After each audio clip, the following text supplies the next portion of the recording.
and I realized the world had changed and that women were now vulnerable in our society, and they needed to know how to defend themselves. And we wanted to start this class so that they could learn how to fight, because you can fight and fight, but if you don't know how to fight in a proper way, you're more than likely not going to get out of the situation.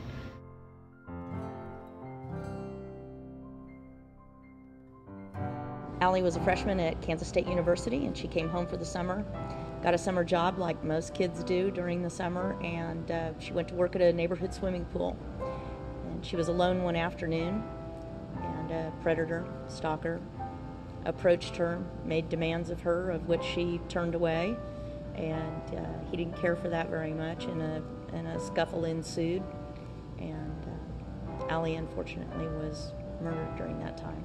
2 weeks after Ali was murdered, we wanted to start a defense class or self-defense class for, we envisioned middle school through college ladies. We see people enter class that are very timid. They don't know what to expect. You know, maybe they think this is some kind of martial arts class. You know, they're going to get thrown around. They really have no idea what to expect. And when we start the class, you know, they're not really making their moves very aggressively. And by the end of the class, they simply are empowered, and they really make a transformation. We really work on safety awareness. The first part of our class is all about safety awareness. We do hands-on training as well. If the unthinkable happens and you find yourself in a scenario where you have to fight back, we're going to train you how to do that. And the class isn't about being violent. The class is about going home.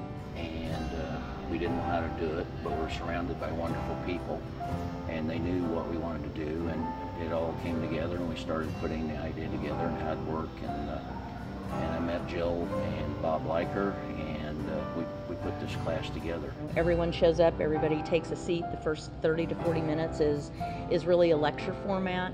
We want to start putting a stop to the senseless violence that's going on in our society. And by banding together and protecting your loved ones, we can start making a difference in our society. I thought it was more hands-on, especially since I got to work with my mom, and it was kind of fun, like a bonding experience. And it's kind of, since someone is on, like, doing the exercise with you, you learn a bit better. You know, a mother will bring her daughter, and then the grandmother's there, the aunt's there. And I think that's the beauty of the program, is the interest in young people to take the class, but then mothers to attend the class with them. And I think that as the clientele are younger, you know, in that 12, 13, 14-year age group, and they're coming with their mother or their guardian, it's important because then they can talk about it later. It is the work of my lifetime. There's probably not anything that's ever going to impact me more than what this program has done. It was a beautiful young woman, and her life was cut way too short for all the hopes, dreams, and aspirations that she had. And I never had the honor of meeting her, but I feel like I know her. Our mission is to save lives. It's very simple. There's nothing more precious in our world than our women and children. Somebody's got to make a difference. Somebody has to step up and teach people that they don't have to be a victim. And I feel like that's our job.